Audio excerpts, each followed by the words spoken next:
In pregnancy, and especially in the early stages of pregnancy, there is always the possibility of miscarriage.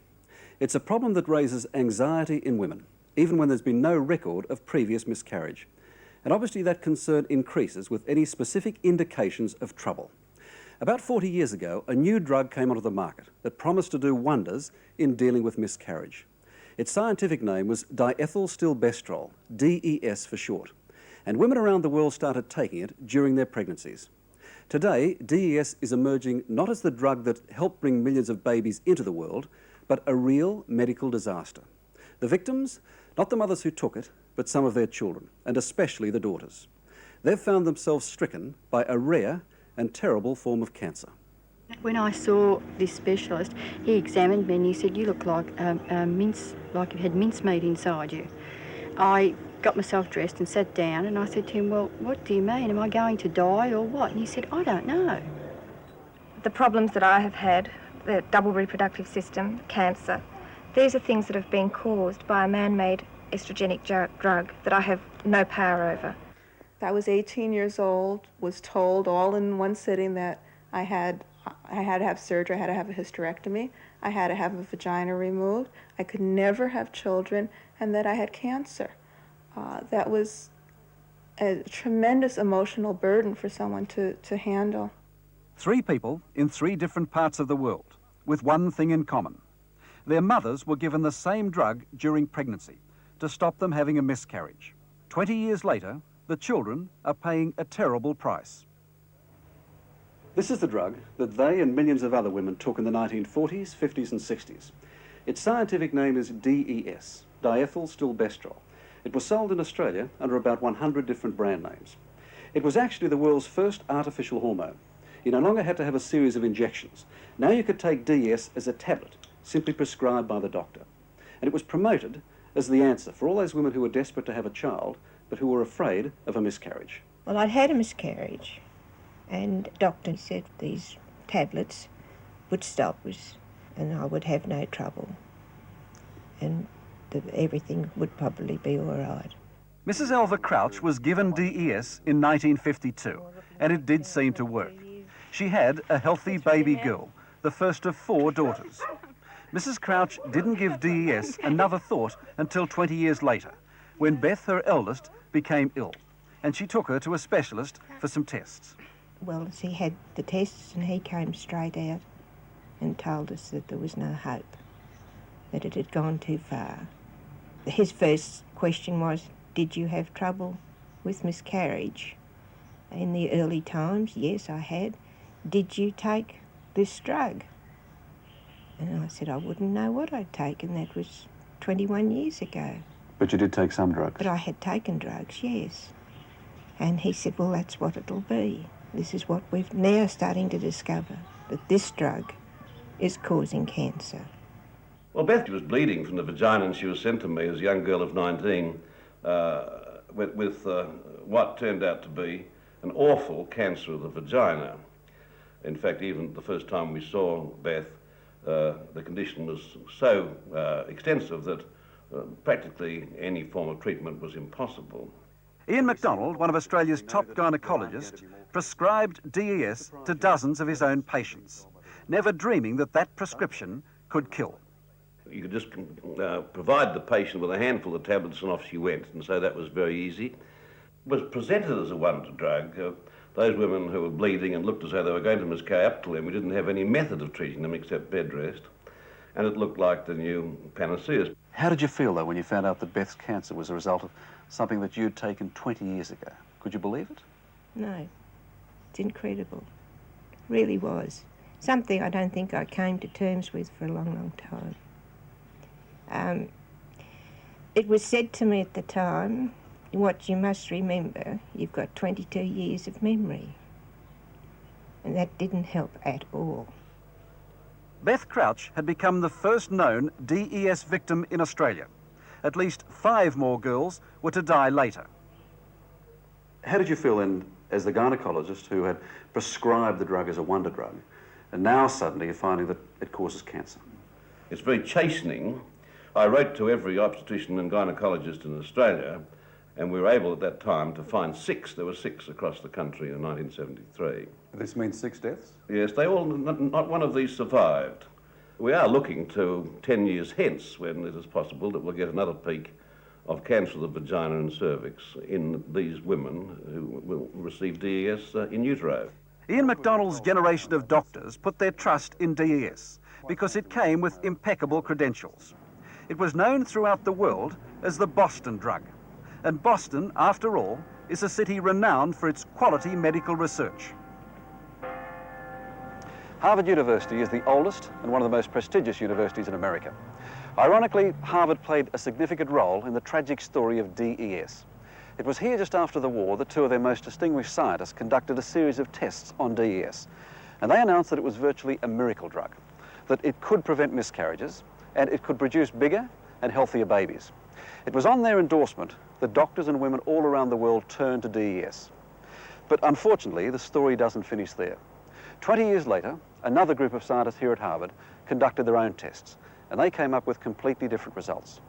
They found that it was useless in preventing miscarriages, but more than that, it had terrible side effects. In 1968, we began a study of a series of 7 cancers of the vagina. Dr. Bob Scully was a member of the Harvard medical team that finally proved that this extraordinary outbreak of cancer, which had never been seen before in teenage girls, had been caused by the DES that their mothers had taken. I think that there are probably many women who have been exposed to DES who don't know they've been exposed. Possibly some of these patients may have cancers. When Dr. Scully's team started collecting data on DES victims 12 years ago, they had no idea that they would uncover a disaster on this scale. In many ways, this is the most devastating evidence against DES. It's a tragic roll call of 501 women who've contracted the virulent and rare cancer of the vagina known as clear cell adenocarcinoma. Now, in most of these cases, doctors have proved beyond doubt that the mothers of these women took DES during pregnancy. 70 of these women have died, and maybe 30 more will die in the future. Most of the others have had to have radical hysterectomies, which means, of course, that they can no longer have children.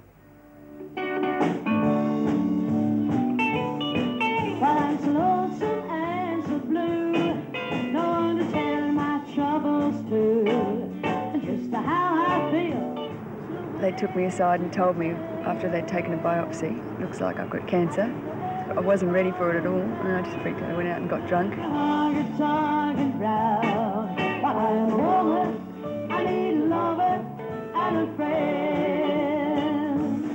We were devastated, really devastated. It was a terrible shock. She was a long way from home. Terry McDonough was on a world trip when she discovered she had cancer of the vagina. Her mother, Jean, knew that she had been given DES during pregnancy. But when she took Terry in for a checkup, her doctor in Perth had said there was nothing wrong. Luckily, the doctors in South Africa knew a bit more about it and recognised the problem straight away. Of course, it was horrifying, really, because she was sent home. She was brought home within a week from Cape Town and operated on all within the week. So if we hadn't been aware and they hadn't been aware in South Africa, well, we might have lost Terry. Yes, I wasn't thinking of starting a family, but I wasn't thinking of never being able to have a family. You know, and I didn't think that maybe I'd never be able to have children. I thought it never occurred to me. It was quite a shock. Well, I felt rather terrible because I thought to get cancer, clear cell cancer, as Terry did, man-made from a little pill put out by multinational drug companies. It is a different type of cancer, and it was foisted on Terry and other women in Australia through no fault of theirs.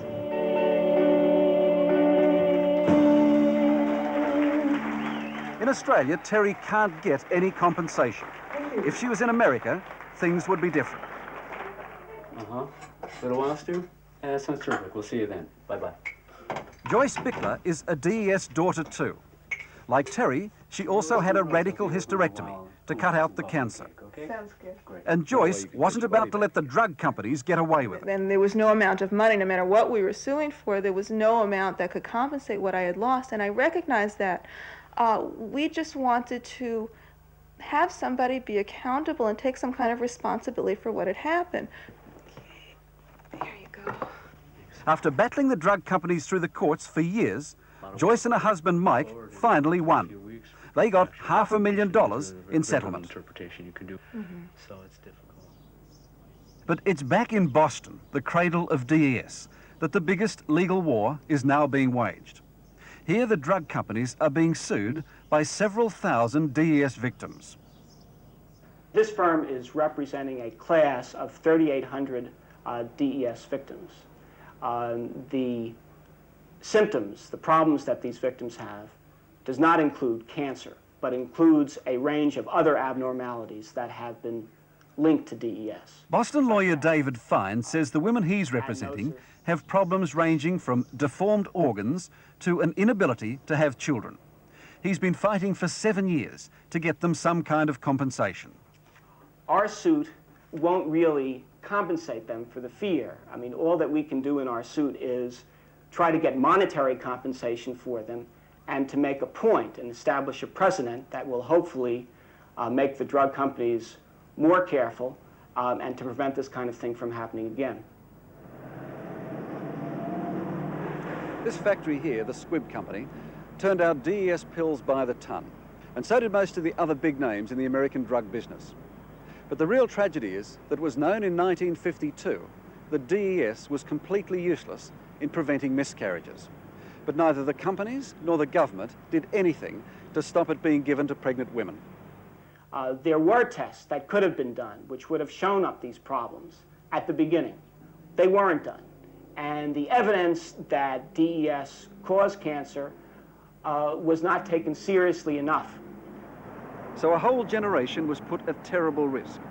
In America alone, at least 3 million mothers and their 3 million sons and daughters were exposed to DES. And how many more millions in Australia and all over the world where DES was exported? We don't know how many millions, because neither the Squibb Company here or any of the other drug companies would talk about exports or anything else to do with the DES disaster. I was furious at the drug companies because they had the information that this drug was harmful. They knew estrogens caused cancer, and yet they put out this drug on the market and left it on the market even though it was known for 20 years that it was totally ineffective. In America, at least, they took relatively prompt action to stop the drug being prescribed for pregnant women. They also asked doctors to check back on the millions of women who had been given DES and set up a national register of all the cancer victims. Here, there's been none of that. We talked to the government, to the drug companies, and to the doctors, and the answer was the same. It's all too long ago, they said.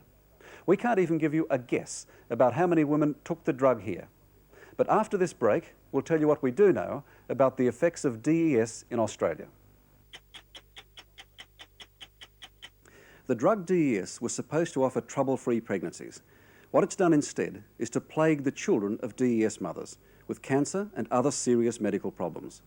All the more tragic because drug companies kept distributing it and doctors kept prescribing it long after the dangers were known. In America, there's now an intensive information campaign to track down all the women who took DES and get their children to go through a medical check. Nothing like that here in Australia. Our own investigation has established at least 11 DES-related cases of cancer and the deaths of 6 Australian women. That's clearly just a fraction of the effects here. But within Australia, any information about DES is almost impossible to get, either from the drug companies that sold it, or the doctors who prescribe it, or the government that allowed it. It seems to me as though the whole thing's just trying to be pushed under the carpet. All right, they just don't want to admit that they have given this drug to people. They just don't want to admit it. In Australia, a cover-up. At least that's what many DES victims believe. And that was the story here in San Francisco too, until a movement was formed to warn women about the dangers of the drug. A movement with a message. Hi, I'm Linda Kelsey, and I want to know how old you are. Because if you're under 45, your mother may have been given DES or other hormones while she was pregnant with you. This could mean serious health problems for you, which need special care. This warning is going out on American television this month as part of National DES Awareness Week. DES, the wonder drug you should wonder about now. The woman behind the campaign is Pat Cody, a DES mother herself, who was outraged by the lack of action. I inquired on the city, the county, and the state level, and I wrote to the federal government what was being done to inform people that DES daughters needed to have special exams. I got the same answer from every place, that they didn't want to alarm people. It just felt like a cover-up to me. How could 3 to 6 million women be given a medication which turned out to be so harmful? How did this happen? And fingers would start getting pointed and questions would be raised in Congress and so on. They didn't want a hassle. That's the way bureaucrats are. Almost single-handed, Pat Cody started what has become an international action group to alert DES victims now and in the future. And there's a space there where they can write to us for more information. Pat, you're 10 years down the track now, but do we really know the scale of the problem? No, we don't, because the oldest DES daughters are just maybe, 42.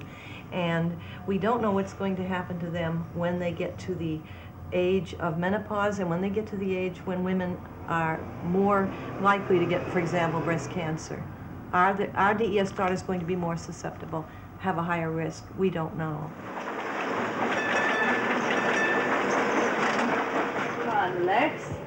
What I might get you to do is just to rest your hand. If they don't know the scale of the disaster in America, Australia is even further in the dark. All that's certain is that pregnant women here were given DES in the years after World War II, up until maybe the early 1970s. All right. So, at least moving again, and there's no one out of the eye there for that. These women have started a Melbourne DES action group. They know for sure that they were exposed to DES because they've spent years trying to cope with the consequences.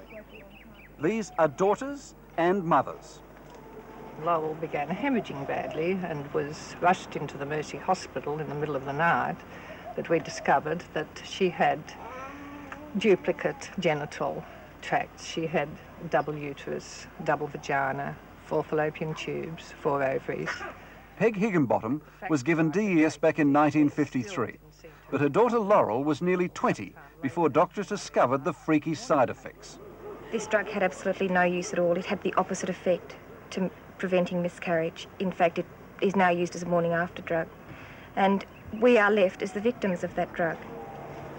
It's not only that, Ray, there's a shocking guilt feeling for the mother to feel that she has taken something that has affected her daughter this way. You know, we all want our children to be perfect, and to think that I was responsible for her having this condition is really something that's hard to live with. The specialist decided to put me into hospital and have a bit of a look around. I had the operation.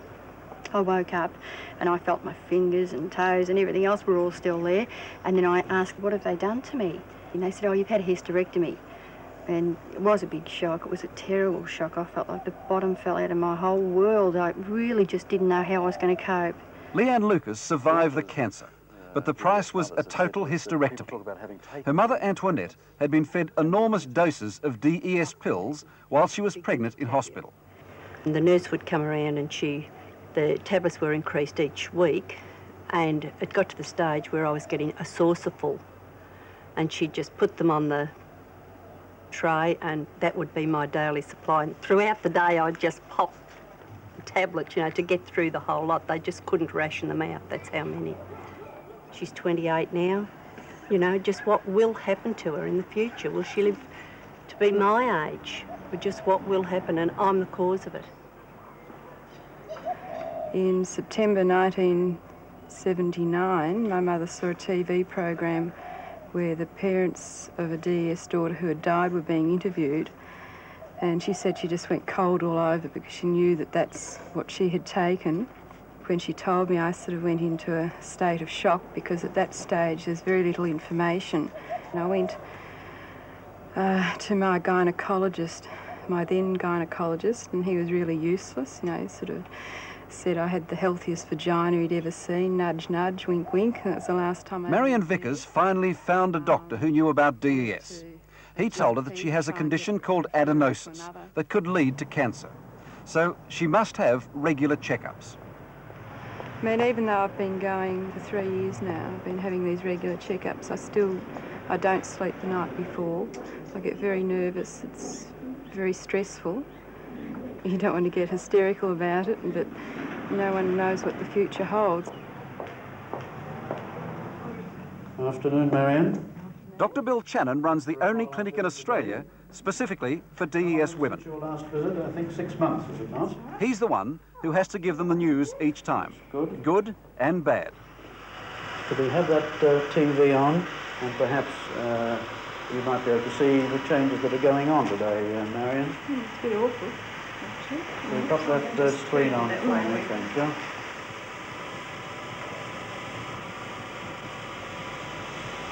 Now, all looks pretty good so far. Are there any changes from last time? No, everything looks good. Everything is much the same as it was beforehand. No evidence of any progression, no signs or symptoms of any worries as far as developing cancer is concerned. The system has failed me, that's what I feel. That it's been, 12 years since that first article, and I just feel that it's failed me. It's okay for the top echelon of doctors to know and try and sort of get the information down, but I was a DES daughter wandering around ignorant of this till 1979. We're trying to provide a service for these particular patients, an ongoing service, a service in which we screen the patients. They will not be let out of our sight, as it were. They will be constantly screened. In the United States, the Surgeon General warned all doctors about the problems of DES. Have we given it enough priority in this country? I would think in the early days, I would have to say the answer is no. Now, doctors who have prescribed this drug in the past are either out of practice, they're dead, their records are not available, and this is the great problem, to be able to identify that group of patients that may have been exposed to the drug. Why does DES only seem to affect the daughters of women who took the drug when they were pregnant? Why doesn't it also affect the sons? Well, a quick answer to that question is that it probably does affect the boys as well, with cancer and with fertility problems in later life. But if we only know part of the story as far as the DES daughters are concerned, we know virtually nothing when it comes to the problems of DES sons. This is so outrageous. I'm practically incoherent about how outrageous this is. If I had a son, I feel for all the mothers of sons who want to know what are the risks, but they don't know because this study hasn't been done. Craig Diamond is a Californian lawyer who at one time represented the Squibb Company, a major producer of DES, against women victims. Ironically, 2 years ago, Diamond discovered that he had cancer himself, of the testicle.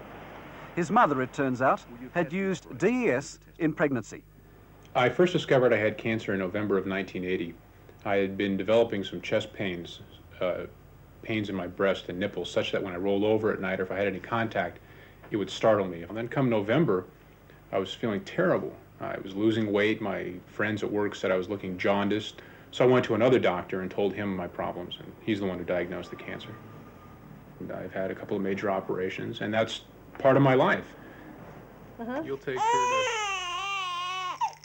Craig Diamond had his testicle removed. The good news is that against the odds, he and his wife Nancy have had a baby daughter. What they won't know for some years, though, is whether the little girl has also been affected. We don't know what the future will bring for us. These types of cancers are usually seen in older people in their 50s and 60s. So nobody can give me any answers about what the future holds. And that's very frightening. It's as if you're living with a time bomb that can go off at any time at all. Apart from what we've all been through, how many other girls out there are going through this, being told to go and see psychiatrists or whatever else, and could die unless something's done about it? A disturbing situation, but one that's also important to keep in perspective. The odds are that only one DES daughter in 1,000 will get cancer, although of course that's not much consolation if that one is you. If you think there's any chance that you or your mother took the drug during pregnancy, you should talk to your doctor or write to the Melbourne DES Action Group at DES Action, Post Office Box 282, Camberwell, Victoria. Hello, I'm Tara Brown. Thanks for watching 60 Minutes Australia. Subscribe to our channel now for brand new stories and exclusive clips every week. And don't miss out on our extra minute segments and full episodes of 60 Minutes on 9now.com.au and the 9Now app.